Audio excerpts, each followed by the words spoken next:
الله أكبر.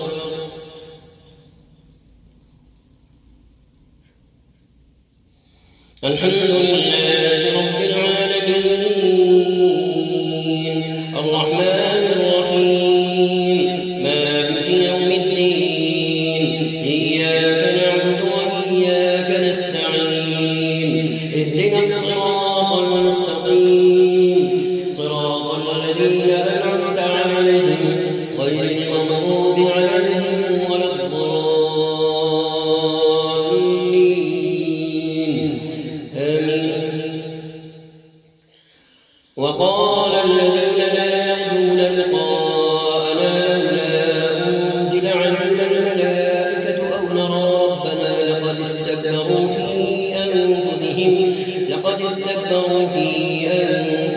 وعتوا عتوا كبيرا. يوم يرون الملائكة لا بشرى يومئذ للمجرمين ويقولون حجرا محجورا. وقدمنا إلى ما عملوا من عمل فجعلناه هباء منثورا.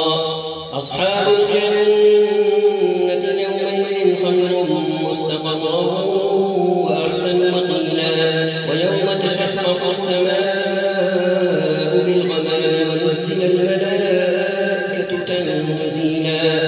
الملك يومئذ الحق للرحمن وكان يوما على الكافرين عسيرا. ويوم يعض الظالم على يديه يقول يا ليتني اتخذت مع الرسول سبيلا. يا ويلتى ليتني لم أتخذ فلانا خليلا لقد أضلني عن الذكر بعد إذ جاءني وكان الشيطان للإنسان خذولا. وقال الرسول يا رب إن قومي اتخذوا هذا القرآن مهجورا. وكذلك جعلنا لكل نبي عدوا من المجرمين وكفى بربك هاديا ونصيرا. وقال الذين كفروا لولا نزل عليه القرآن جملة واحدة كذلك لنثبت به فؤادك ورتلناه ترتيلا. ولا يأتونك بمثل إلا جئناك بالحق وأحسن تفسيرا. الذين يحشرون على وجوههم إلى جهنم أولئك شر مكانا وأضل سبيلا. ولقد آتينا موسى الكتاب وجعلنا معه أخاه هارون وزيرا. فقلنا اذهبا إلى القوم الذين كذبوا بآياتنا فدمرناهم تدميرا. وقوم نوح لما كذبوا الرسل أغرقناهم وجعلناهم للناس آية وأعتدنا للظالمين عذابا أليما. وعادا وثمود وأصحاب الرس وقرونا بين ذلك كثيرا. وكلا ضربنا له الأمثال وكلا تبرنا تدبيرا. ولقد أتوا على القرية التي أمطرت مطر السوء أفلم يكونوا يرونها بل كانوا لا يرجون نشورا. وإذا رأوك إن يتخذونك إلا هزوا أهذا الذي بعث الله رسولا إن كاد ليضلنا عن آلهتنا لولا أن صبرنا عليها فسوف يعلمون حين يرون العذاب من أضل سبيلا. أرأيت من اتخذ إلهه هواه أفأنت تكون عليه وكيلا. أم تحسب أن أكثرهم يسمعون أو يعقلون إن هم إلا كالأنعام بل هم أضل سبيلا. الله أكبر. الحمد لله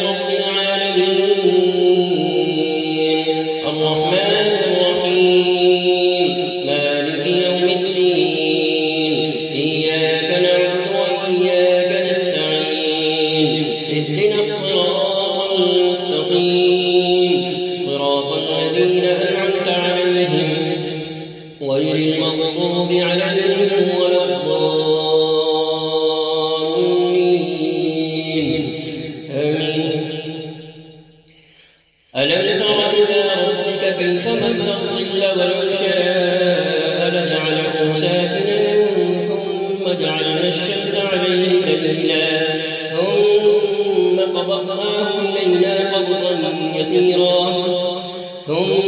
قبضناه إلينا قبضا يسيرا وهو الذي جعل لكم الليل لباسا والنوم سباتا وجعل النهار نشورا وهو الذي أرسل الرياح بشرا بين يدي رحمته وأنزلنا من السماء ماء طهورا لنحيي به بلدة ميتا ونسقيه مما خلقنا أنعاما وأناسيا كثيرا ولقد صرفناه بينهم ليذكروا فأبى أكثر الناس إلا كفورا ولو شئنا لبعثنا في كل قرية نذيرا فلا تطع الكافرين وجاهدهم به جهادا كبيرا وهو الذي مرج البحرين هذا عذب فرات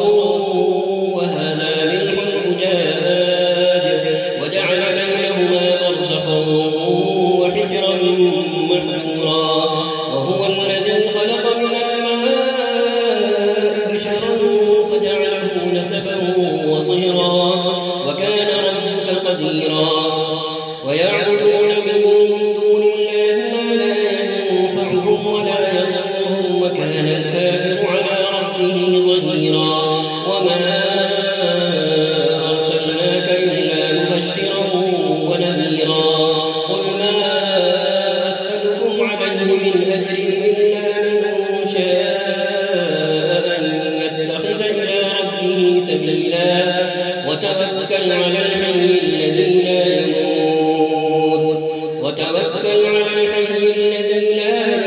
وسبح بحمده وكفى به بذنوب عباده خبيرا الذي خلق السماوات والأرض وما بينهما في 6 أيام ثم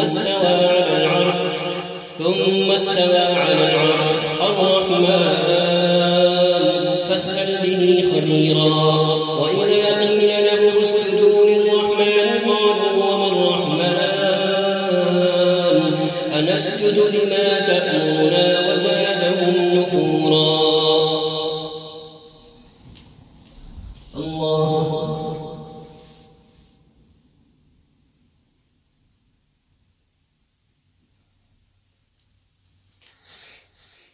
الله أكبر تبارك الذي جعل في السماء بروجا وجعل فيها سراجا وقمرا منيرا وهو الذي جعل الليل والنهار خلفة لمن أراد أن يذكر أو أراد شكورا وعباد الرحمن الذين يمشون على الأرض هونا وإذا خاطبهم الجاهلون قالوا سلاما والذين يبيتون لربهم سجدا وقياما والذين يقولون ربنا اصرف عنا عذاب جهنم إن عذابها كان غراما إنها ساءت مستقرا ومقاما والذين إذا أنفقوا لم يسرفوا ولم يقتروا وكان بين ذلك قواما والذين لا يدعون مع الله إلها آخر ولا يقتلون النفس التي حرم الله إلا بالحق ولا يزنون ومن يفعل ذلك يلقى أثاما يضاعف له العذاب يوم القيامة ويخلد فيه مهانا إلا من تاب وآمن وعمل عملا صالحا فأولئك يبدل الله سيئاتهم حسنات وكان الله غفورا رحيما ومن تاب وعمل صالحا فإنه يتوب إلى الله متابا والذين لا يشهدون الزور وإذا مروا باللغو مروا كراما والذين إذا ذكروا بآيات ربهم لم يخروا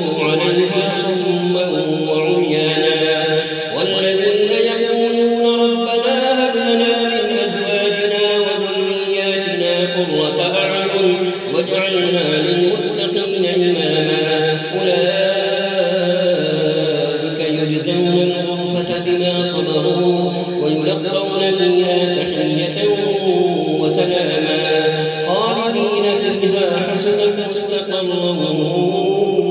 ومقاما قل ما يعبأ بكم ربي لولا دعاؤكم فقد كذبتم فسوف يكون لزاما. الله أكبر.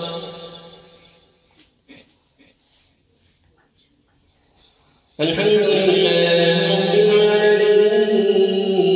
العالمين الرحمن الرحيم مالك يوم الدين إياك نعبد وإياك نستعين اهدنا الصراط المستقيم صراط الذين أنعمت عليهم غير المغضوب عليهم ولا الضالين آمين.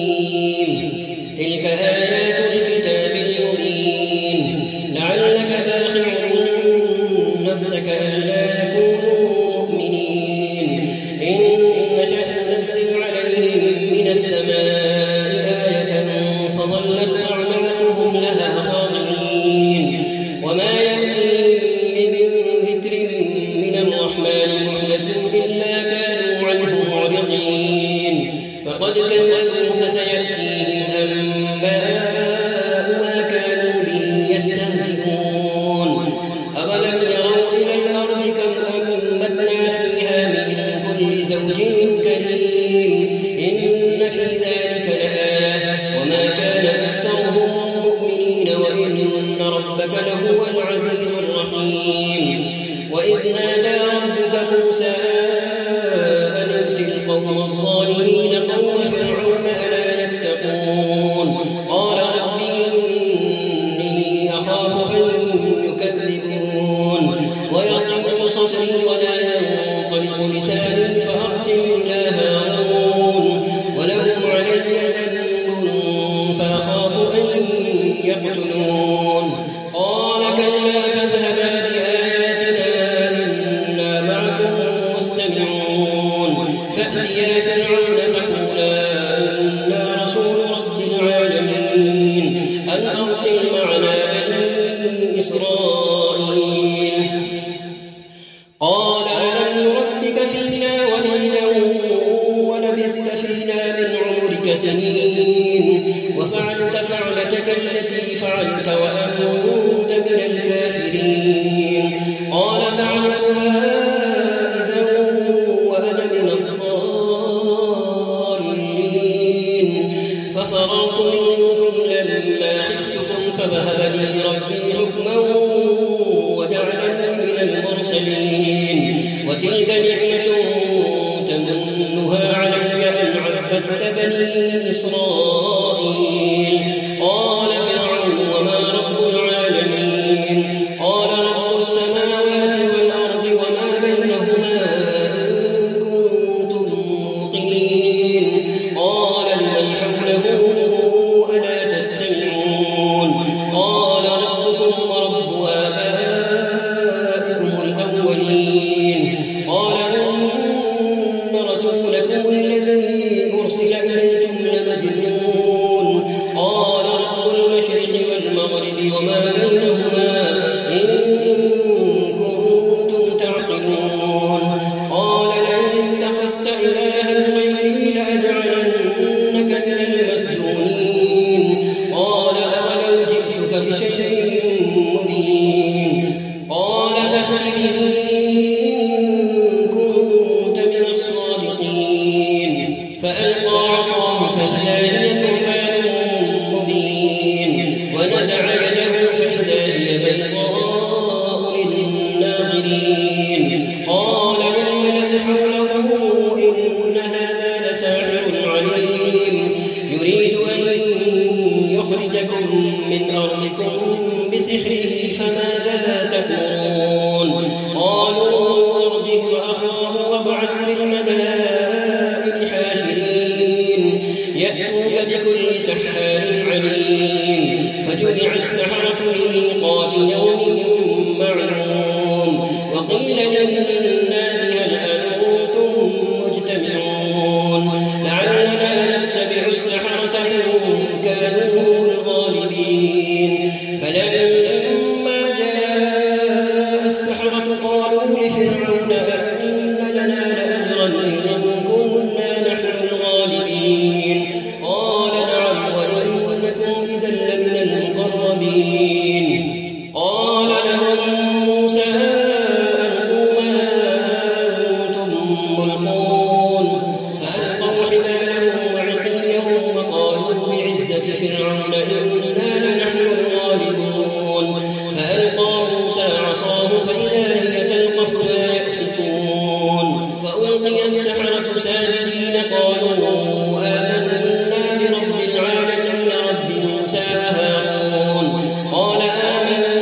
لأقطعن أيديكم وأرجلكم من خلاف ولأصلبنكم أجمعين.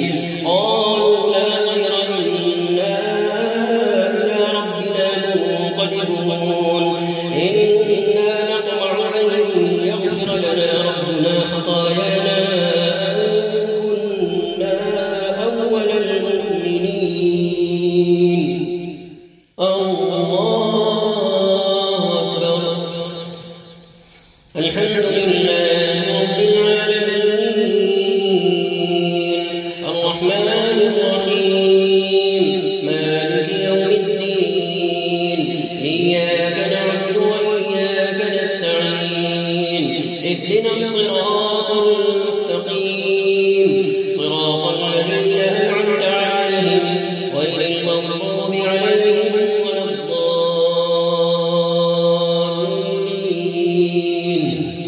آمين. وأوحينا إلى موسى أن أسر بعباده إنكم متبعون.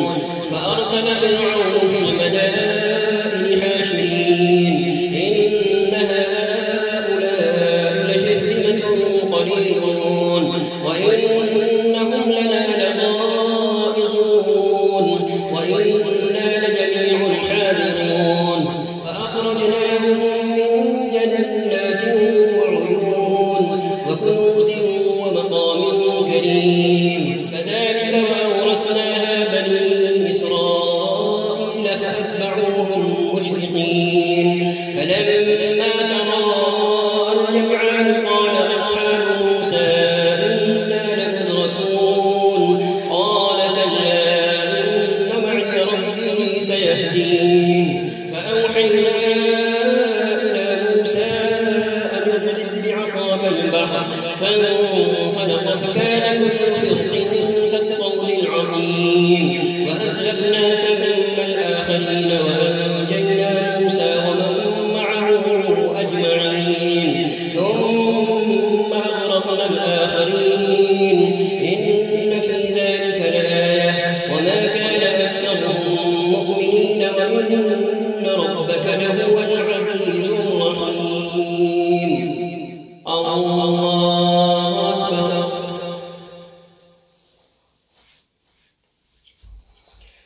الحمد لله رب العالمين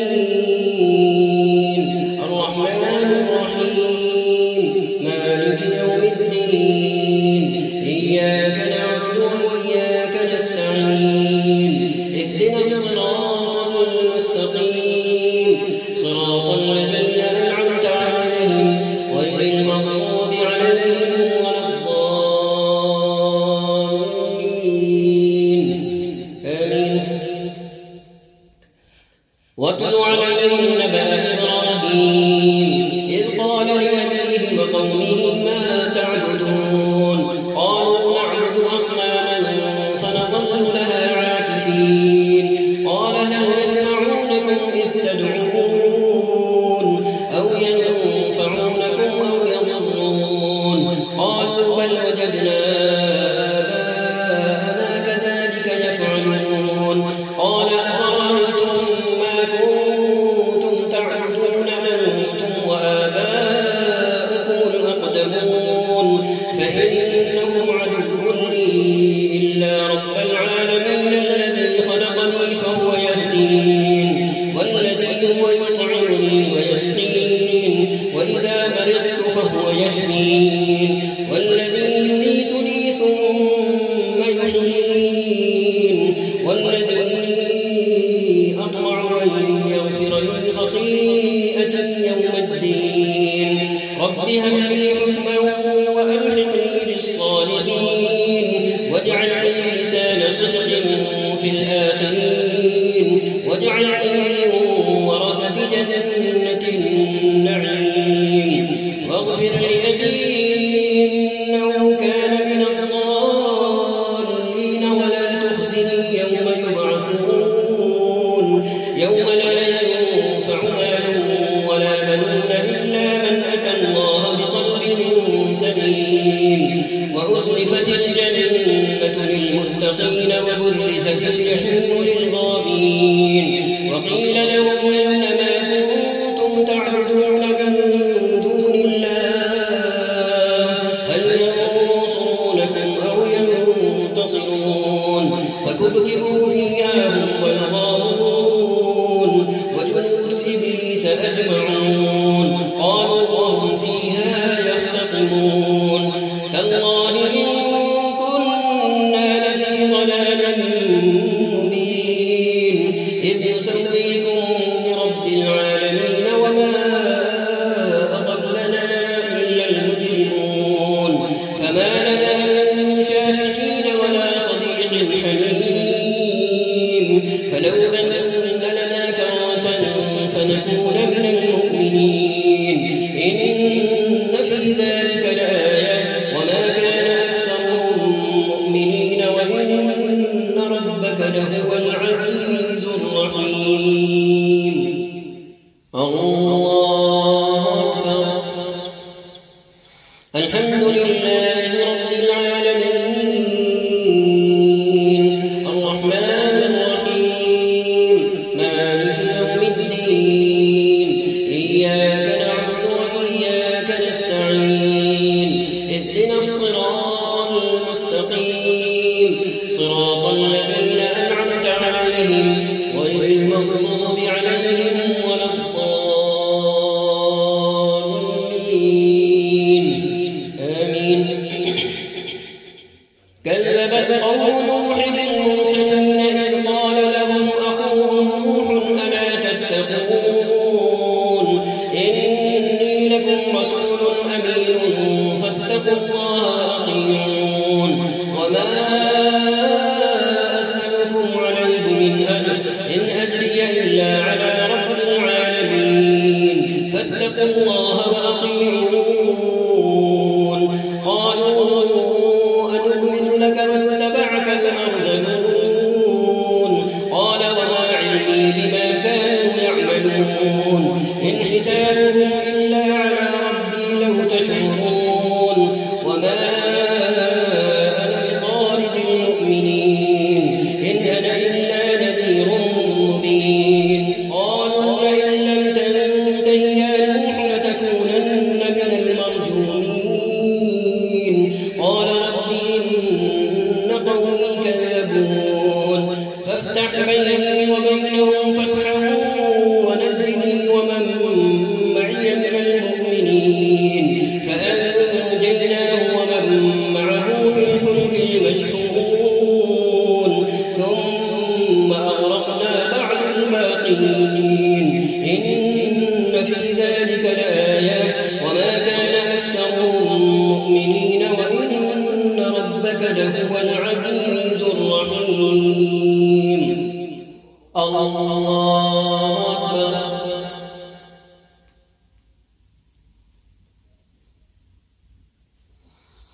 الحمد لله رب العالمين الرحمن الرحيم مالك يوم الدين إياك نعبد وإياك نستعين اهدنا الصراط المستقيم صراط الذين أنعمت عليهم غير المغضوب عليهم ولا الضالين آمين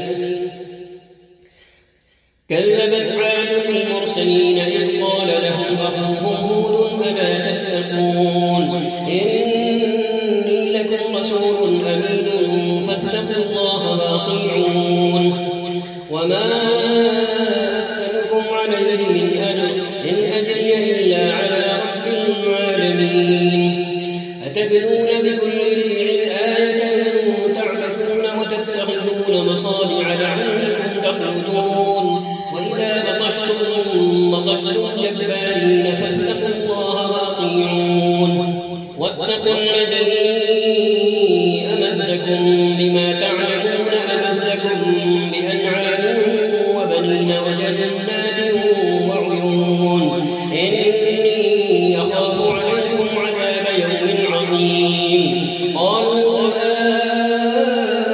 علينا أبعثت أم لم تكن من الواعظين إن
المسحرين ما أنت إلا بشر مثلنا فأت بآية إن كنت من الصادقين قال هذه ناقة لها شرب ولكم شرب يوم معلوم ولا تمسوها بسوء فيأخذكم عذاب يوم عظيم فعقروها فأصبحوا نادمين فأخذهم العذاب إن في ذلك لآية وما كان أكثرهم مؤمنين وإن ربك لهو العزيز الرحيم الله أكبر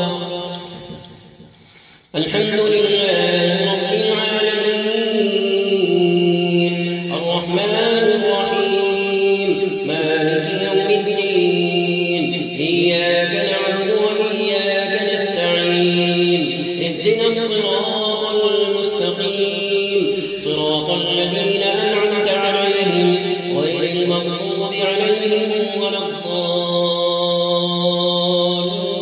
الضالين آمين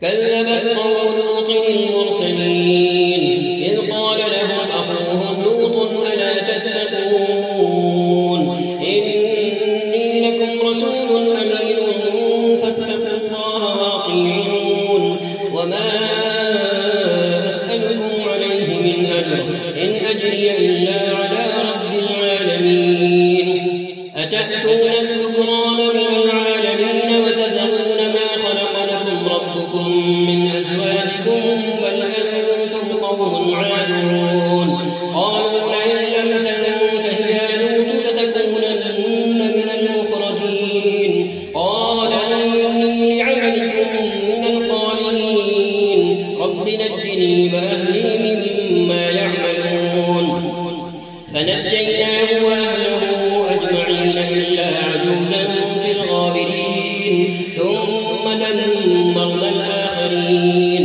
وأمطرنا عليهم مطرا فساء مطر المنذرين إن في ذلك لآية وما كان أكثرهم مؤمنين وإن ربك لهو العزيز الرحيم الله أكبر الحمد لله رب العالمين الرحمن الرحيم مالك يوم الدين إياك نعبد وإياك نستعين اهدنا الصراط المستقيم صراط الذين أنعمت عليهم غير المغضوب عليهم ولا الضالين آمين كذب أصحاب الأيكة المرسلين إذ قال لهم شعيب ألا تتقون إني لكم رسول أمين فاتقوا الله وأطيعون وما أسألكم عليه من أجر إن أجري إلا على رب العالمين أوفوا الكيل ولا تكونوا من المخسرين وزنوا بالقسطاس المستقيم ولا تبخسوا الناس أشياءهم ولا تعثوا في الأرض مفسدين واتقوا الذي خلقكم والجبلة الأولين قالوا إنما أنت من المسحرين وما أنت إلا بشر مثلنا وإن نظنك لمن الكاذبين فأسقط علينا كسفا من السماء إن كنت من الصادقين قال ربي أعلم بما تعملون فكذبوه فأخذهم عذاب يوم الظلة إنه كان عذاب يوم عظيم إن في ذلك لآية وما كان أكثرهم مؤمنين وإن ربك لهو العزيز الرحيم الله أكبر الحمد لله رب العالمين الرحمن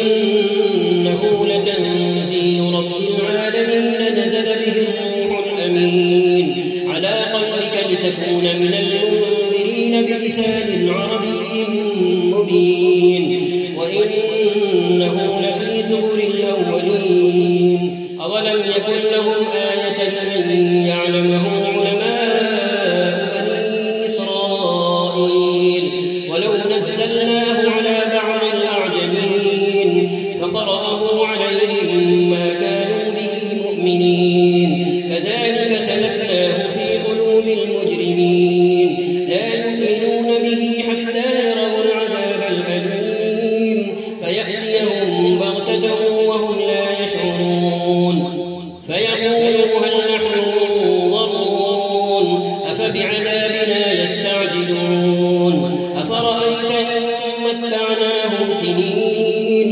ثم جاءهم ما كانوا يوعدون ما أغنى عنهم ما كانوا يمتعون وما أهلكنا من قرية إلا لها منذرون ذكرى وما كنا ظالمين وما تنزلت به الشياطين وما ينبغي لهم وما يستطيعون إنهم عن السمع لمعزولون فلا تدعوا مع الله إلها آخر فتكون من المعذبين وأنذر عشيرتك الأقربين واخفض جناحك لمن اتبعك من المؤمنين فإن عصوك فقل إني بريء مما تعملون وتوكل على العزيز الرحيم الذي يراك حين تقوم وتقلبك في الساجدين إنه هو السميع العليم هل أنبئكم على من تنزل الشياطين تنزل على كل أفاك أثيم يلقون السمع وأكثرهم كاذبون والشعراء يتبعهم الغاوون ألم تر أنهم في كل واد يهيمون وأنهم يقولون ما لا يفعلون إلا الذين آمنوا وعملوا الصالحات وذكروا الله كثيرا وانتصروا من بعد ما ظلموا وسيعلم الذين ظلموا أي منقلب ينقلبون الله أكبر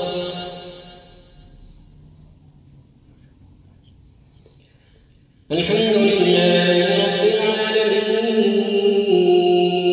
الرحمن الرحيم مالك يوم الدين إياك نعبد وإياك نستعين اهدنا الصراط المستقيم صراط الذين أنعمت عليهم غير المغضوب عليهم ولا الضالين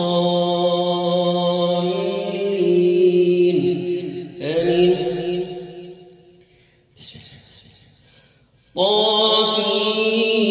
طاسين تلك آيات القرآن وكتاب مبين هدى وبشرى للمؤمنين الذين يقيمون الصلاة ويؤتون الزكاة وهم بالآخرة هم يوقنون إن الذين لا يؤمنون بالآخرة زينا لهم أعمالهم فهم يعمهون أولئك الذين لهم سوء العذاب وهم في الآخرة هم الأخسرون وإنك لتلقى القرآن من لدن حكيم عليم إذ قال موسى لأهله إني آنست نارا سآتيكم منها بخبر أو آتيكم بشهاب قبس لعلكم تصطلون فلما جاءها نودي أن بورك من في النار ومن حولها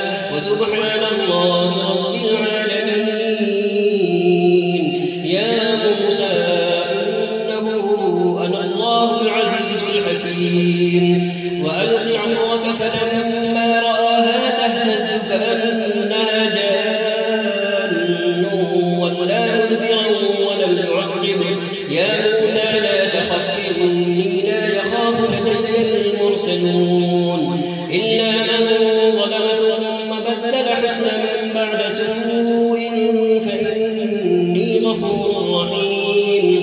وأدخل يدك في جيبك تخرج بيضاء من غير سوء في 9 آيات إلى فرعون وقومه إنهم كانوا قوما فاسقين.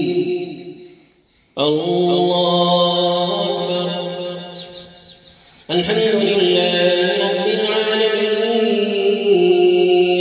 الرحمن الرحيم مالك يوم الدين إياك نعبد وإياك نستعين اهدنا الصراط المستقيم صراط الذين أنعمت عليهم غير المغضوب عليهم ولا الضالين آمين. فلما جاءتهم آياتنا مبصرة قالوا هذا سحر مبين وجحدوا بها واستيقنتها أنفسهم ظلما وعلوا فانظر كيف كان عاقبة المفسدين. ولقد آتينا داود وسليمان علما وقال الحمد لله الذي فضلنا على كثير من عباده المؤمنين. وورث سليمان داود وقال يا أيها الناس علمنا منطق الطير وأوتينا من كل شيء إن هذا لهو الفضل المبين. وحشر لسليمان جنوده من الجن والإنس والطير فهم يوزعون حتى أتوا على واد النمل قالت نملة يا أيها النمل ادخلوا مساكنكم لا يحطمنكم سليمان وجنوده وهم لا يشعرون. فتبسم ضاحكا من قولها وقال رب أوزعني أن أشكر نعمتك التي أنعمت علي وعلى والدي وأن أعمل صالحا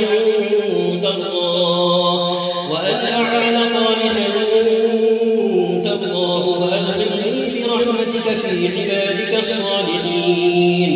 وتفقد الطير فقال ما لي لا أرى الهدهد أم كان من الغائبين لأعذبنه عذابا شديدا أو لأذبحنه أو ليأتيني بسلطان مبين. فمكث غير بعيد فقال أحطت بما لم تحط به وجئتك من سبب بنبأ يقين. إني وجدت امرأة تملكهم وأوتيت من كل شيء ولها عرش عظيم.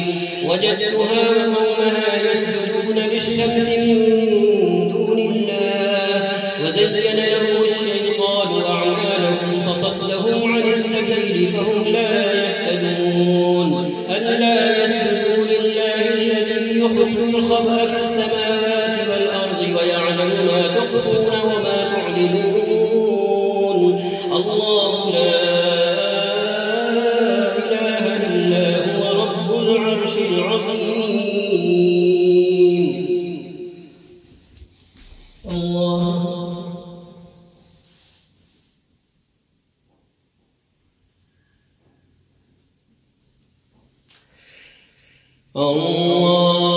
أكبر. قال سننظر وصدقت أم كنت من الكاذبين. اذهب بكتابي هذا فألقه إليهم ثم تول عنهم فانظر ماذا يرجعون. قالت يا أيها الملأ إني ألقي إلي كتاب كريم إنه من سليمان وإنه بسم الله الرحمن الرحيم ألا تعلوا علي وأتوني مسلمين. قالت يا أيها الملأ أفتوني في أمري ما كنت قاطعة أمرا حتى تشهدون.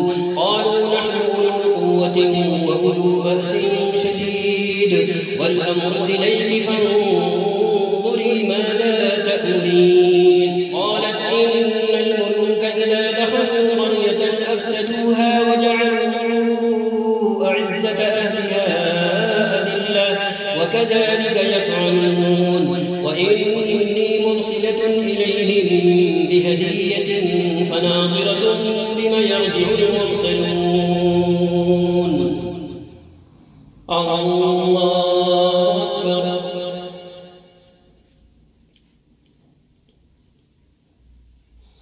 الحمد لله رب العالمين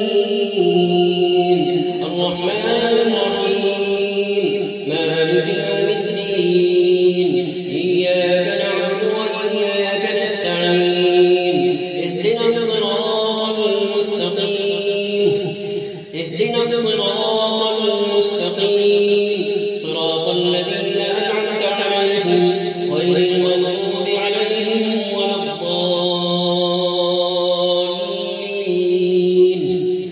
آمين. فلما جاء سليمان قال أتمدونني بمال فما آتاني الله خير مما آتاكم بل أنتم بهديتكم تفرحون. ارجع إليهم فلنأتينهم بجنود لا قبل لهم بها ولنخرجنهم منها أذلة وهم صاغرون. قال يا أيها الملأ أيكم يأتيني بعرشها قبل أن يأتوني مسلمين. قال عفريت من الجن أنا آتيك به قبل أن تقوم من مقامك وإني عليه لقوي أمين. قال الذي عنده علم من الكتاب أنا آتيك به قبل أن يرتد إليك طرفك فلما رآه مستقرا عنده قال هذا من فضل ربي ليبلوني أأشكر أم أكفر ومن شكر فإنما يشكر لنفسه ومن كفر فإن ربي غني كريم. قال نكروا لها عرشها ننظر أتهتدي أم تكون من الذين لا يهتدون. فلما جاءت قيل أهكذا عرشك قالت كأنه هو وأوتينا العلم من قبلها وكنا مسلمين. وصدها ما كانت تعبد من دون الله إنها كانت من قوم كافرين. قيل لها ادخل الصرح فلما رأته حسبته لجة وكشفت عن ساقيها قال إنه صرح ممرد من قوارير. قالت رب إني ظلمت نفسي وأسلمت مع سليمان لله رب العالمين. الله أكبر. الحمد لله رب العالمين الرحمن الرحيم مالك يوم الدين إياك نعبد وإياك نستعين اهدنا الصراط المستقيم صراط الذين أنعمت عليهم غير المغضوب عليهم ولا الضالين آمين.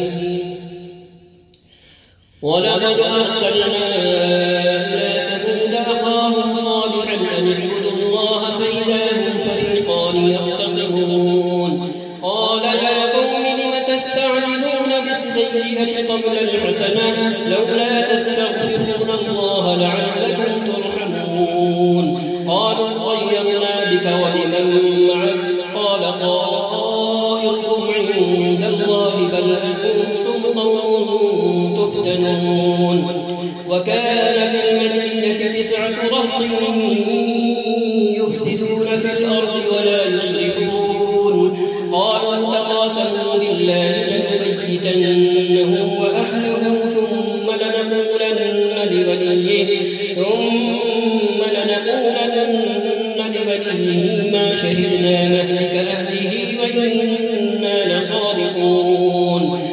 ومكروا مكرا ومكرنا مكرا وهم لا يشعرون فانظر كيف كان عاقبة مكرهم أنا دمرناهم وقومهم أجمعين فتلك بيوتهم خاوية بما ظلموا إن في ذلك لآية لقوم يعلمون وأنجينا الذين آمنوا وكانوا يتقون ولوطا إذ قال لقومه أتأتون الفاحشة وأنتم تبصرون أئنكم لتأتون الرجال شهوة من دون النساء بل أنتم قوم تجهلون فما كان جواب قومه إلا أن قالوا أخرجوا آل لوط من قريتكم إنهم أناس يتطهرون فأنجيناه وأهله إلا امرأته قدرناها من الغابرين وأمطرنا عليهم مطرا فساء مطر المنذرين قل الحمد لله وسلام على عباده الذين اصطفى الله خير أما يشركون الله الله سمع الله لمن حمده الله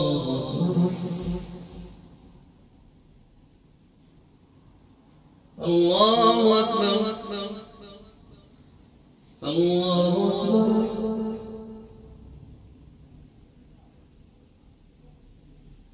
الله أكبر